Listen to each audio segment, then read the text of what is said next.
Let me start by saying that I am acutely aware of the challenges we face.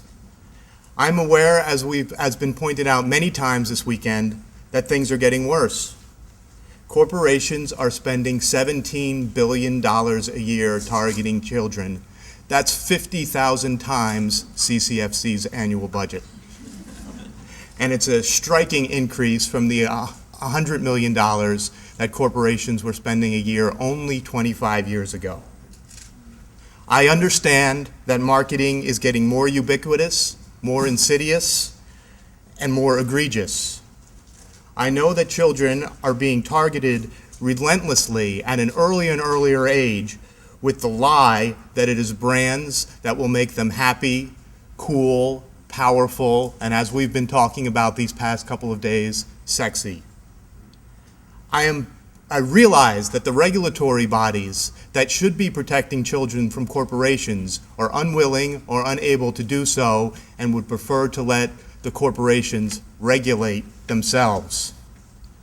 I am painfully aware that the childhood that I cherish and remember so well, a childhood that was rooted in spontaneous, creative, endless, neighborhood-based play, is on the verge of extinction.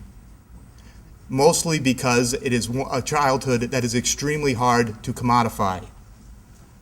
I spend much of my days reading marketing publications, tracking what corporations are doing, listening to parents who are overwhelmed by the barrage of commercialism, and reading research which confirms what we instinctively know, that a commercialized childhood is toxic for children, for families, for our culture, and for our environment. I do every day what you guys have been doing for the last couple of days, and you know what? I've never had more hope. I've never had more hope.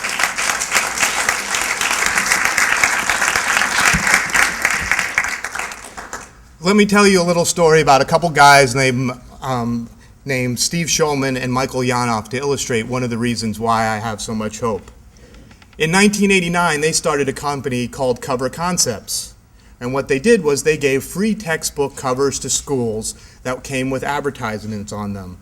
In a very short time, millions of children had their student-made, homemade brown paper bag textbook covers replaced with glossy ones with ads for Calvin Klein, McDonald's, Kellogg's, Gatorade, and Nike.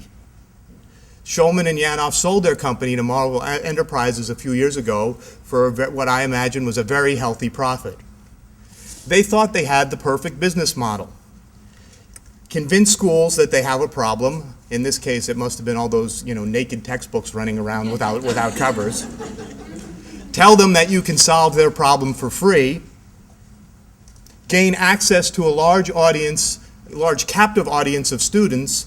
Sell those students to advertisers, and then sell your company to the highest bidder. Flash forward to 2006. Yanoff and Schulman decide to start a company called Bus Radio. It's the same business model. Convince schools they have a problem. In this case, the problem is that radios on buses are playing inappropriate material. Propose a free solution. Not the free solution that you or I might think of, turn off the damn radio. But that doesn't go over very well with venture capitalists.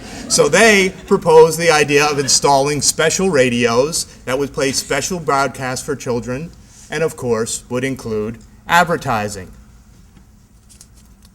Then I'm sure their plan, after they made a lot of money off of this and had a lot of school buses, was to sell their business to the highest bidder. What they didn't realize was that 2006 is not 1989. In 1989, Jim Metrock was still in his family's steel business. He had not yet retired to become the #1 activist working to get rid of the plague called Channel One from our nation's schools.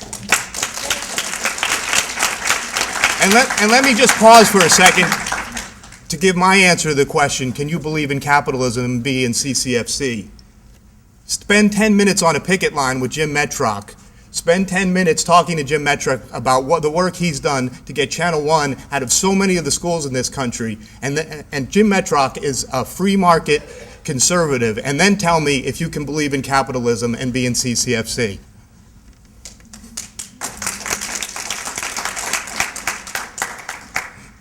But getting back to 1989. In 1989, there were no books like, like Consuming Kids, Born to Buy, Buy Baby Buy, and so many of the others written by people here in this room that were helping to educate parents about the dangers of commercialized schools and a commercialized childhood. In 1989, for all intents and purposes, there was no internet to monitor companies and to disseminate that information to local activists in schools. In 1989, there was no commercial alert, there was no Center for a New American Dream, there was no Dads and Daughters. In 1989, there was no campaign for a commercial-free childhood, and this conference had not yet been born. But Shulman and Yanoff acted like it was 1989. They were so confident that they could replicate their cover concept business model that they even set up a website for advertisers where they bragged that they would take student target marketing to the next level. It didn't take long for activists to show that website to reporters, and before Bus Radio had even launched, negative articles began appearing about them in the press. Within weeks, the National PTA and 50 organizations from across the political spectrum had come out publicly against Bus Radio.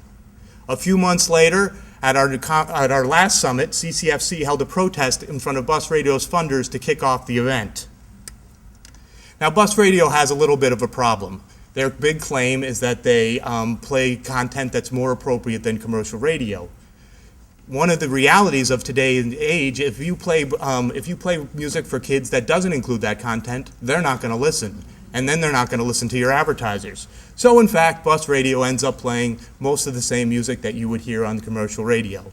Well, guess what? When they do that, Jim Metrock puts what they're playing up on his website, and he shares that information with reporters. When Bus Radio began advertising Bratz DVDs, just months after the American Psychological Association had singled out the Bratz for contributing to the sexualization of childhood, we put that information up on our website.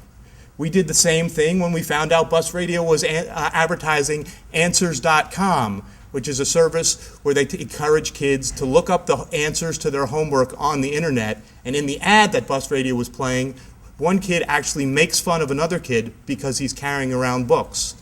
This was a message being played on school buses. And then things really started to get fun with Bus Radio. One Friday afternoon, I got a call from a reporter. She told me that coming Monday, Louisville, which would have been Bus Radio's by far their largest school district with 100,000 students, was getting ready to decide whether to sign on with Bus Radio. So I told her everything that I thought about Bus Radio. I encouraged her to call Jim. And as soon as I got off the phone with her, I emailed Jim and several other organizations that are concerned about Bus Radio, along with the email addresses for every member of the Louisville School Board. And within hours, they had heard from all of our organizations. Then I emailed our members in the Louisville area and encouraged them to contact their school board members and to show up at the school board meeting on Monday. That Monday, on the front page of the Louisville paper was an article about Bus Radio with all of CCFC's concerns about it. That night at the school board meeting, CCFC members showed up with signs saying no more Bus Radio and spoke out extensively about why Louisville shouldn't have Bus Radio. The school board president said, "We don't even need to have a vote. This is not something we want in Louisville."